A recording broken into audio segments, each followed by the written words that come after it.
목마른 자들아 다 이리 오라. 이곳에 좋은 샘 흘러나네.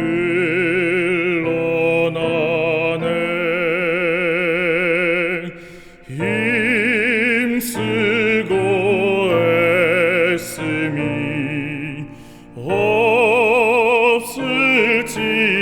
없을지라도 이 샘에 오면 다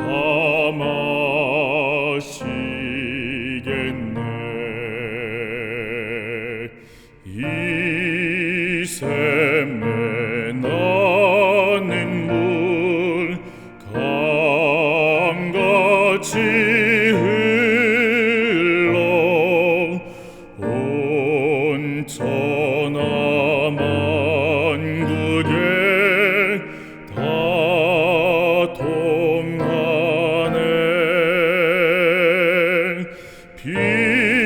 빈부나 귀천이 차별이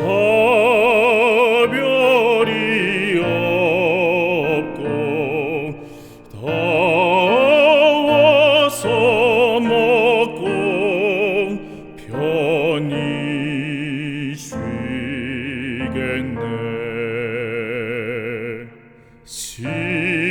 신기한 샘물을 마신 자마다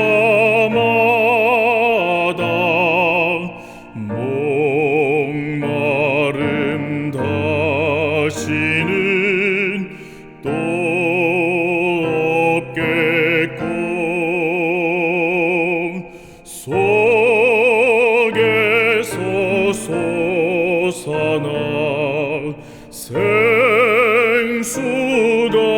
되어 영원히 흘러 늘 풍성하리. 이 샘물 이름은 생명의 샘물,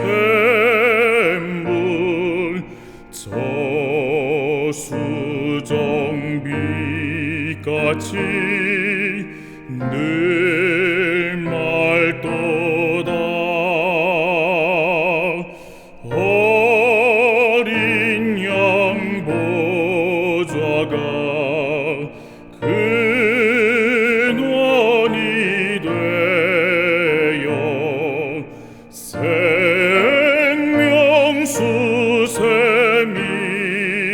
늘 흐르도다.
제가 지금 섬기고 있는 동작중앙교회로 이사를 했을 때 교회에서 사택에 공기청정기를 마련해 주셨습니다.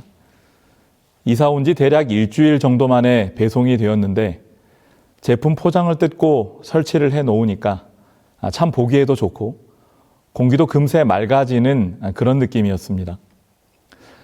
그런데 막 이사를 마쳐서 집에 먼지가 많았었는지 공기청정기가 시작부터 굉장히 우렁차게 돌기 시작했습니다. 공기 질이 나쁠 때 색깔이 붉은색으로 변한다던데 붉은 신호를 계속 띄우면서 멈출 생각을 안 하는 것이었죠. 집이 공기가 안 좋긴 했나 보다 이렇게 생각했었습니다. 그런데 그때 교회 집사님에게 문자가 하나 왔습니다. 배송 기사가 보내준 문자였는데요.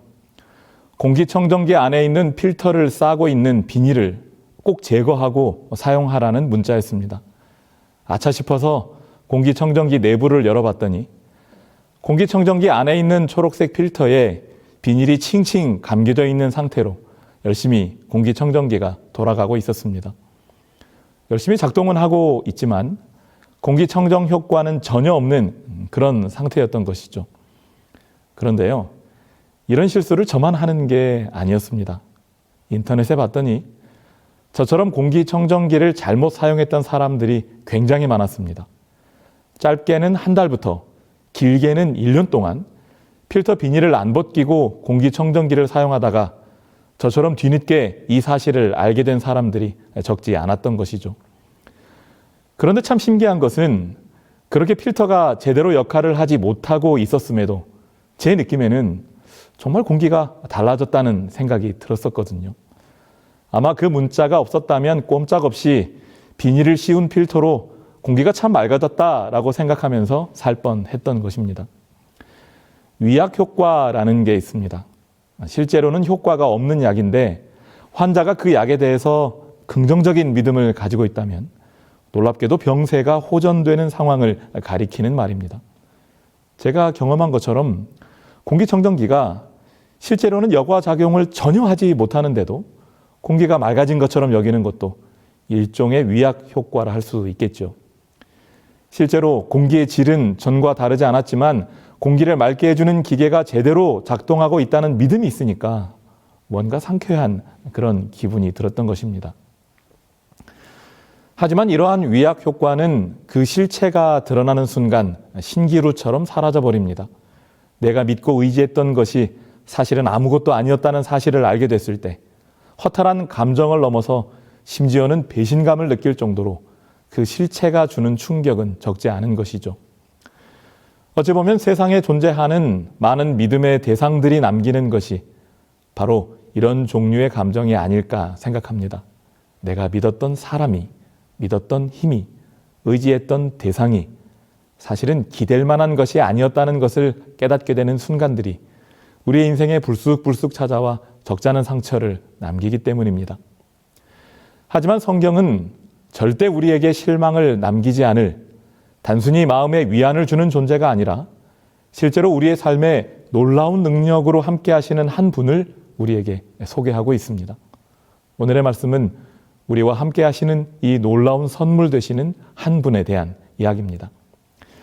신약성경 마태복음 1장 23절은 그분에 대해 이렇게 소개합니다. 보라, 처녀가 잉태하여 아들을 낳을 것이요 그의 이름은 임마누엘이라 하리라 하셨으니 이를 번역한즉 하나님이 우리와 함께 계시다 함이라. 하나님께서 처녀의 몸에서 태어난 한 아들을 통해 우리와 함께 하셨다는, 하나님께서 이 인간 세상에 오셨다는 기록입니다. 그런데 이 일은 이미 오래전 구약의 선지자 이사야를 통해 예언된 일이었습니다. 한 아기가 태어났으니 우리에게 주신 아들이다. 그가 우리의 통치자가 되실 것이니 그 이름은 위대한 스승, 전능하신 하나님, 영원히 계시는 아버지, 평화의 왕이라 하리라. 이사야는 훗날 이 세상을 다스리실 위대한 분께서 오실 것이라고 예언했습니다. 그러면서 그분은 위대한 스승이시고 전능하신 하나님이시면서 영원히 계시는 아버지이고 평화의 왕이시라고 소개했습니다. 그의 이러한 소개는 태어날 아기가 단순히 이 세상을 스쳐 지나간 위대한 인물들 중 하나가 아닌 신성을 가진 특별한 존재임을 보여주고 있습니다. 그리고 그분께서 인간과 맺으시는 특별한 관계를 나타내는 중요한 또 하나의 이름을 이사야 7장 14절에서 소개하고 있는 것이죠. 그러므로 주께서 친히 징조를 너희에게 주실 것이라. 보라, 처녀가 잉태하여 아들을 낳을 것이요 그의 이름을 임마누엘이라 하리라. 그리고 우리가 시작하면서 읽었던 것처럼 예수님의 제자 마태는 그가 예수님과 함께 보낸 시간들을 글로 남기면서 예수님이야말로 이사야가 예언한 바로 그 임마누엘, 우리와 함께 계시는 하나님이라는 확신을 담아 이렇게 기록했습니다. 아들을 낳으리니 이름을 예수라 하라. 이는 그가 자기 백성을 그들의 죄에서 구원할 자이심이라 하니라. 이 모든 일이 된 것은 주께서 선지자로 하신 말씀을 이루려 하심이니 이르시되 보라, 처녀가 잉태하여 아들을 낳을 것이요 그의 이름은 임마누엘이라 하리라 하셨으니 이를 번역한즉 하나님이 우리와 함께 계시다 함이라. 결국 구약의 이사야는 하나님께서 이 땅에 오셔서 인간과 함께 계실 것을 예언했고, 신약의 마태는 이 땅에 오신 예수님께서 약속된 임마누엘, 우리와 함께 하시는 하나님이심을 분명하게 증거하고 있는 것입니다. 그렇다면 이 임마누엘, 인간과 함께 하시는 하나님의 모습은 단지 2000년 전 이 땅에서 일어난 과거의 일일 뿐일까요? 예수님께서 임마누엘이심을 증언하며 그의 글을 시작했던 마태는 예수님의 이 약속과 함께 그의 글을 마무리하고 있습니다. 볼지어다 내가 세상 끝날까지 너희와 항상 함께 있으리라 하시니라. 결국 예수님은 2000년 전 이 땅에 오셨던 임마누엘 하나님이실 뿐만 아니라 약속에 따라 여전히 오늘도 우리와 함께 하시는 임마누엘 하나님이신 것입니다. 자, 그렇다면 하나님께서는 왜 이 땅에 오셨고 지금도 우리와 함께 하길 원하시는 것일까요? 증언의 말씀은 하나님께서 예수 그리스도를 통해 이 땅에 오신, 다시 말해 임마누엘 하신 이유를 크게 세 가지로 설명하고 있습니다. 첫 번째는 이 세상에 하나님의 참 모습을 보여주시기 위함이었습니다. 예수께서는 우리와 함께 계시기 위하여 오심으로써 하나님을 사람들과 천사들에게 나타내시려 하셨다. 사실 하나님의 모습은 이 세상이 시작될 때부터 그분께서 창조하신 모든 것에서 드러나도록 되어 있었습니다. 하지만 죄가 이 모든 것을 망쳐버렸고 사탄은 사람들을 자신과 동일한 운명으로 이끌기 위해 사람들이 하나님에 대해 오해하도록 이끌었습니다. 그렇기 때문에 잘못 보여지고 있는 하나님을 바르게 보여줄 어떤 조치가 필요하게 된 것이죠. 이 일을 하실 분은 온 우주에 오직 한 분밖에 없다. 하나님의 사랑의 높이와 깊이를 아시는 분만이 그것을 드러낼 수가 있었다. 그런데 이 일을 하실 수 있는 적임자는 오직 한 분이셨다라는 것입니다. 하나님이신 예수님, 하나님의 사랑을 온전히 드러내실 수 있는 그분만이 유일한 자격을 갖춘 분이셨다는 것이죠. 때로 우리가 다른 사람들 앞에서 소개될 때가 있습니다. 그런데 어떤 때는 우리를 소개하는 사람이 우리를 정확하게 잘 모를 때가 있습니다. 그러다 보면 어떤 부분은 정확하지 않게 소개되고 심지어는 꼭 소개되어야 할 이야기가 빠져버리는 일 또한 벌어지기도 하죠. 문제는 그렇게 되면 때로 사람들이 우리에 대해 잘 알지 못해서 오해가 생기거나 좋은 인상을 줄 수 있는 기회를 놓쳐버리는 일도 생긴다는 것입니다. 그래서 어떤 분들은 아예 본인 소개를 다른 사람에게 맡기지 않고 스스로 준비해서 전달하기도 하는 것이죠. 하지만 나를 누구보다 잘 알고 특별히 나를 사랑하는 사람이 나를 소개한다면 상황은 달라지는 것입니다. 한 아버지가 결혼식장에서 딸을 사위에게 부탁하며 전하는 이야기인데요. 꽤 오래전에 화제가 되었던 영상입니다. 화질이 좀 좋지 않지만 마음이 참 따뜻해지는 영상인데요. 한번 보시겠습니다. Philip, I want to tell you a story. And like all good stories, it starts like this. Once upon a time, there was a father. And in case you can't figure that out, that's me. This father had a wonderful little boy. He was very happy. Then one day he found out that his wife was going to have another baby. So I prayed, Lord, if it's your will, give me a little girl. And he did. I was the first person to hold her in my arms. And I looked at her and I said, Lord, make her like her mother. And he did. She was loving, giving, and so good and so kind. But then I realized I was getting left out. So I said, Lord, make her like me. And he did. She can drive a truck and a tractor. She can load hay and strip tobacco. You realize what you're getting?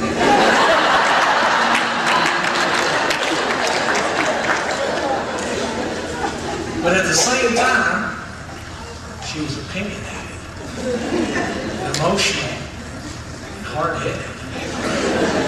So I said, Lord, that's enough of that.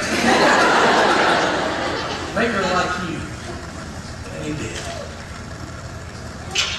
He gave her a desire to serve people. She loves people. She gave her life to being a nurse. She's brought people back from the dead. And she's held the hand of people and breathed their last breath. He gave her a heart for missions, and she's trekked all over the world. Pushed canoes up swollen rivers and laid on the floor while bullets whizzed outside so she could tell people about Jesus. But still something was missing. So I said, Lord, make her happy. And she did. You see that look on her face? I never saw that until she met you. And I'm grateful for that. Today I'm giving you the best thing I have to give. I just wanted you to know before I do that how hard me and God's work to get her ready for it.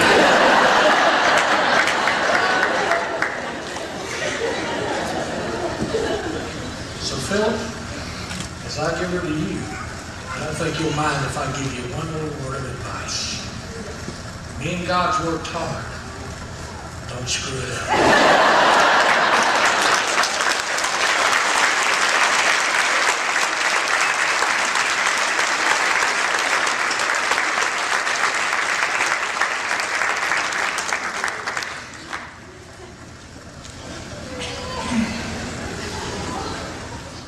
말씀하시는 것이 꼭 목사님 같으시죠.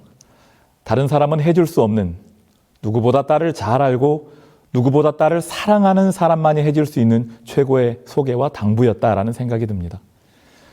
사랑하는 사람이 해주는 소개는 이처럼 그 사람의 가장 사랑스러운 부분, 자랑할 만한 부분을 정확히 짚어 전달할 뿐만 아니라 감동까지도 줄 수 있는 것입니다. 그렇기 때문에 이 세상에 하나님을 가장 잘 설명하실 수 있는 분은 바로 하나님 자신이셨던 것입니다. 어떤 인간도 미치지 못하는 차원이 다른 세계, 그 오묘함의 영역에 존재하시는 하나님은 하나님 스스로가 아니면 정확하게 설명할 길이 없었기 때문에 무엇보다도 사랑으로 서로 가장 강력한 연합을 맺고 계시는 세 분 하나님께서만이 서로를 위한 최고의 소개를 하실 수 있으셨기 때문에, 그래서 예수님께서 죄로 인해 가리워진 하나님의 모습을, 당시 성경을 연구하던 이들이 왜곡하여 보여주던 하나님의 사랑의 모습을 이 땅에 온전히 드러내시기 위하여 이 땅에 오셨던 것입니다. 그렇기 때문에 주님께서는 아버지 하나님을 보여달라는 요청이 있을 때마다 이렇게 답하실 수 있었던 것이죠. 예수께서 이르시되 빌립아, 내가 이렇게 오래 너희와 함께 있으되 네가 나를 알지 못하느냐? 나를 본 자는 아버지를 보았거늘 어찌하여 아버지를 보이라 하느냐? 때로 우리는 인생의 어두운 시간 속에서 하나님을 애타게 간절히 찾을 때가 있습니다. 이런 현실 속에서 하나님은 어디에 계시는가 하는 원망이 들 때가 있죠. 내 눈앞에 하나님께서 나타나셔서 나를 위로하시고 지도해 주신다면 얼마나 좋을까 하는 생각도 들 때가 있는 것입니다. 하지만 그 순간 우리는 성경에서 하나님의 모습을 발견할 수 있습니다. 예수님께서 이 땅에서 하셨던 놀라운 사랑의 사역들, 그분의 사랑의 말씀을 통해 우리가 그토록 보고 싶었던 하나님의 모습을 볼 수 있습니다. 왜냐하면 그것이 바로 하나님께서 인간에게 직접 보여주신 당신의 모습이기 때문이죠. 쉽지 않은 우리의 일상이지만 그 순간마다 성경이 보여주는 예수 그리스도를 통하여 여전히 우리와 함께 하시는 하나님, 임마누엘 하나님을 경험하시는 주의 자녀들 되시기를 간절히 바랍니다. 하나님께서 우리와 함께 하신 또 하나의 이유가 있습니다. 역시 증언의 말씀에서 그 답을 찾아보겠습니다. 그의 영광이 가리워지고 그의 위대하심과 위엄이 감추어진 것은 그가 슬픔과 위험에 쌓인 인간에게 가까이 나아가시기 위함이었다. 하나님께서 우리 중에 인간의 모습으로 오신 것은 죄로 인해 슬픔과 절망에 빠진 우리에게 더욱 가까이 오시기 위함이었습니다. 하나님은 위기에 빠진 인간을 바라보시며 먼 발치에서 안전한 영역에 계시면서 내게로 오라고 손짓하는 분이 아니십니다. 하나님께서는 인간의 위기 속에 그 위험한 현장에 자신을 던지셨습니다. 연약한 인간의 모습을 입으셨고 인간이 가진 육체적인 연약함과 평생 싸우시면서 우리 곁에 계셨던 것이죠. 나라의 선거가 있을 때마다 자주 보는 모습이 있습니다. 정치하는 분들이 선거철에 시장에 나와서 어묵과 떡볶이를 사 먹으면서 그것을 서민행보라고 포장하는 모습들입니다. 글쎄요, 어떤 분들은 이런 모습에 호감을 느끼실지 모르겠지만 이것이 진정한 서민행보인가라는 질문에 대해서는 쉽게 답을 할 수 없을 것 같습니다. 왜냐하면 진정한 서민행보는 그 말뜻처럼 서민들의 삶 속을 잠시 구경하고 떠나는 것이 아니라 그들과 발맞추어 걸어가는 것이기 때문입니다. 그들과 동행하는 것이 진짜 서민행보이기 때문에 그렇죠. 그들의 삶 속에서 그들과 함께 나란히 걸어보지 못한다면 진정으로 그들을 이해할 수 없고 그들의 필요를 알지 못하여 진정으로 그들을 위한 정책을 만들어낼 수 없기 때문입니다. 그런데 하나님께서는 직접 이 연약한 인간의 삶 속에 들어오셨다는 것입니다. 오셔서 사진 몇 장 찍고 가신 것이 아니라 인간이 경험하는 밑바닥의 삶을 경험하셨습니다. 태어날 때부터 아주 누추한 곳을 택하셨고 서민들과 어울려 성장하셨고 고통당하는 자들을 찾아가셨고 심지어는 우리들 대부분이 겪어보지도 못한 옥살이도 경험하시고 죄인으로 몰려 억울하게 죽임을 당하시기까지 하신 것입니다. 예수님께서는 인간이 겪을 수 있는 모든 아픔을 경험하신 것이죠. 그 결과가 무엇입니까?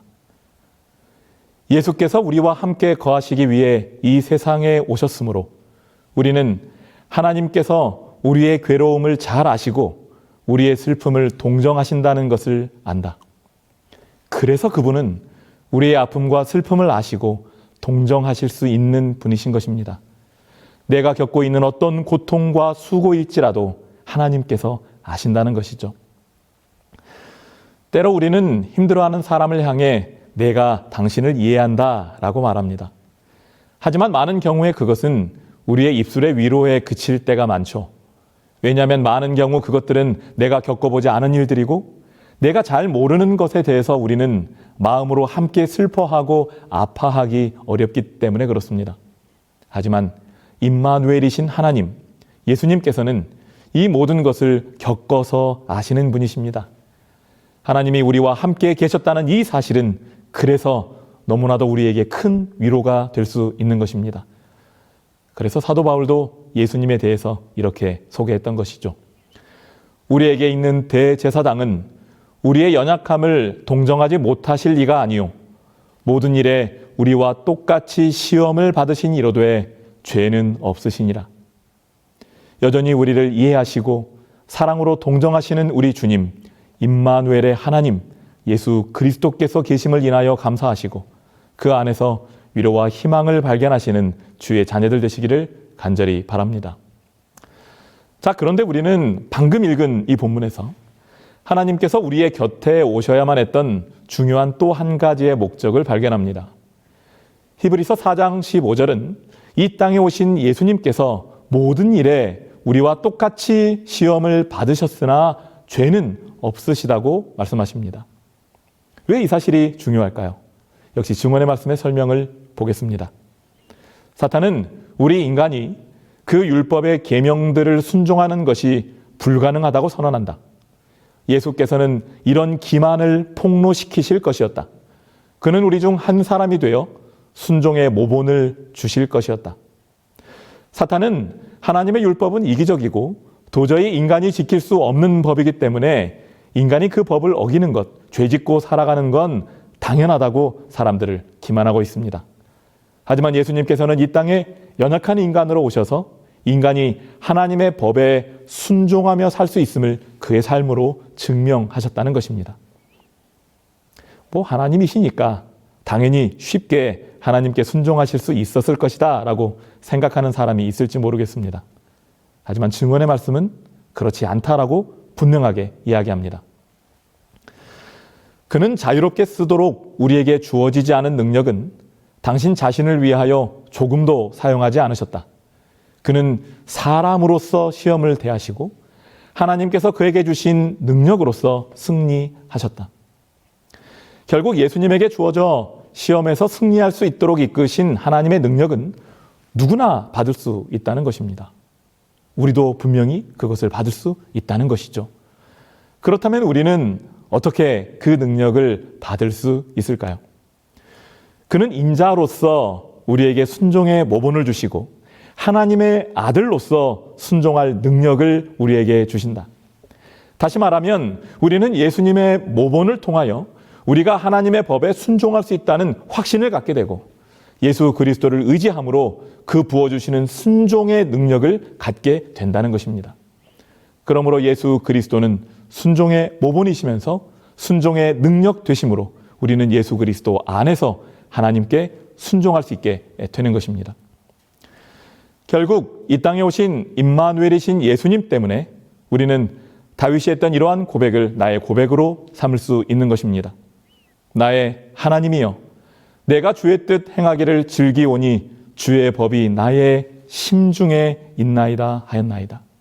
하나님이 우리와 함께 하시기 때문에, 예수님 때문에 우리는 하나님의 법에 순종하며 더 나아가 그 법을 즐거워하며 살 수 있습니다. 예수님의 선한 생애가 우리에게 우리도 이런 생애를 살 수 있다는 희망을 주고 이러한 능력 주시는 주님과 접촉할 때 주님께서는 순종의 능력을 우리에게 주시기 때문입니다.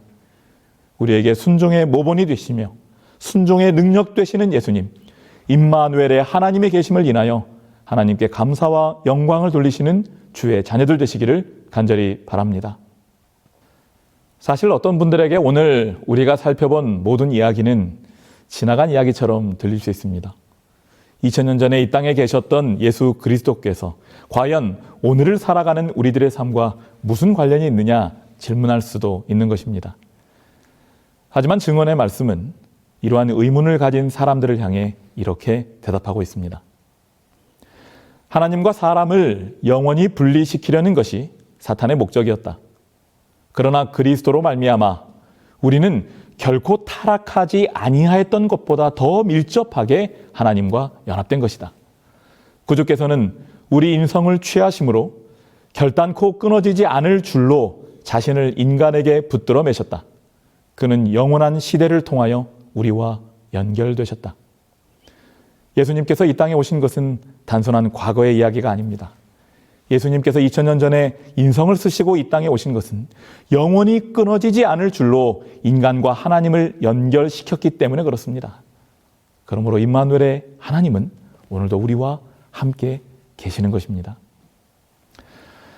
한 초등학교 운동회에서 있었던 일입니다. 큰 상이 걸린 장애물 경주 순서가 있었는데 열심히 달려서 여러 장애물을 통과하고 마지막으로 종이 쪽지에 적혀진 사람을 찾아서 그 사람과 함께 결승점을 통과하면 승리하는 그런 게임이었습니다. 출발선에 2명의 선수가 서 있는데요. 공교롭게도 한 아이는 달리기를 굉장히 잘하는 아이였고 다른 아이는 그보다는 못한 아이였습니다. 땅 하는 신호음과 함께 동시에 출발했는데 달리기를 잘하는 이 아이가 금세 이렇게 앞서가기 시작했어요. 사다리를 통과하고 뜀틀을 뛰어넘어서 가마니까지 뒤집어 쓰고 나왔습니다. 그리고 저만치 앞에 놓인 쟁반 위에 밀가루에 얼굴을 파묻고는 접혀진 종이 하나를 입술로 물었어요. 그리고는 옆에 있는 선생님이 그 접힌 종이를 펼쳐서 그 아이에게 마지막으로 함께 뛰어 들어올 사람을 보여줬습니다. 그런데요, 순간 그 아이의 얼굴이 어두워졌습니다. 그 종이에는 유치원생이라고 적혀 있었기 때문에 그렇습니다. 반대로 그보다 뒤처졌던 아이는 종이를 펼치는 순간에 얼굴이 환해졌습니다. 그 종이에는 체육 선생님이라는 글자가 뚜렷하게 적혀 있었기 때문입니다. 그 시합의 결과는 어떻게 되었을까요? 실력이 부족했지만 체육 선생님의 손에 이끌려 쌩쌩 달린 그 친구가 결국 이기게 되었다는 것입니다. 만약 우리의 인생이 누군가와 함께 뛰어야 하는 경주라고 한다면 그 경주의 결과를 좌우하는 것은 무엇일까요? 누구를 파트너로 삼아 함께 달리느냐가 그 결과를 좌우할 것입니다.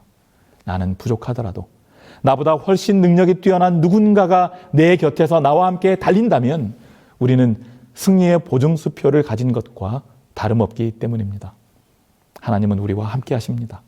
내 바쁜 일상 속에도, 지치고 힘든 순간에도, 절망에 빠져서 어쩔 줄 모르는 그런 순간에도, 반대로 기쁨의 순간에도 우리 곁에는 임마누엘의 하나님이 계십니다.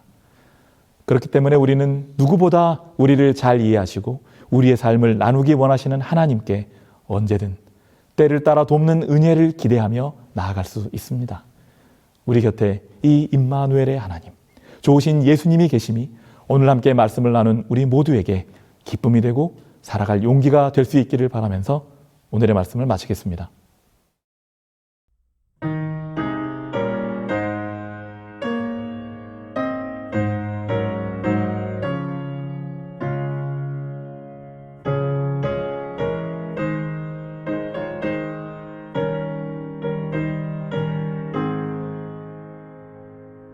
주 하나님 독생자 예수 이 세상에 보내셨네. 죄인 위해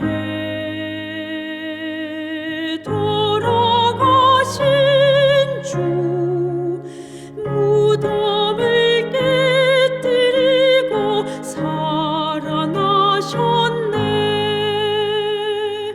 부활의 주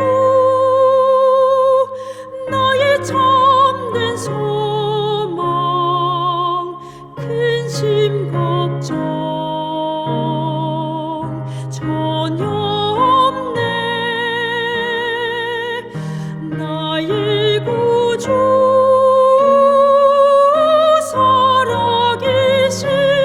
살아계시니 내 맘에 삶의 기쁨 넘쳐 흐르네. 귀한 아기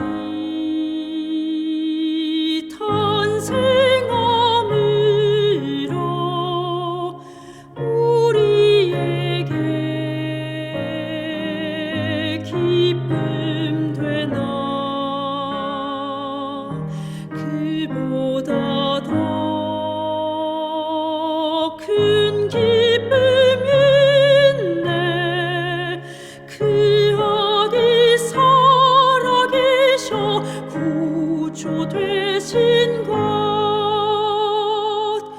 부활의 주 나의 참된 소망 근심 걱정 전혀 없네. 나의 구주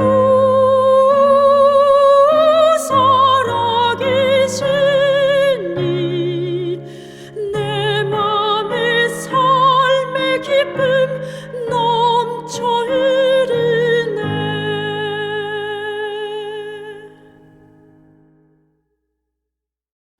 좋으신 아버지 하나님, 우리를 위해 임마누엘 하나님 되어주셔서 감사합니다. 우리에게 좋으신 하나님을 보여주시고 우리의 모든 삶을 이해하시며 우리의 순종의 모본이 되시기 위해 이 땅에 오신 주님을 우리가 언제나 곁에 모시고 주님과 함께 살아가는 주의 자녀 되게 하여 주시옵소서. 위로가 필요한 순간에도, 주의 용서가 간절한 순간에도, 기쁨을 나누고픈 순간에도 우리가 가장 먼저 임마누엘 하나님, 우리의 곁에 계신 당신을 찾게 하여 주시옵소서. 그리하여 우리가 주님을 내 인생의 동반자로 모시고 결코 쉽지 않은 이 인생의 길을, 하늘 향해 걷는 이 믿음의 길을 실족치 않고 걸어가는 복을 누리게 하여 주시옵소서. 예수 그리스도의 이름으로 간절히 기도하옵나이다. 아멘.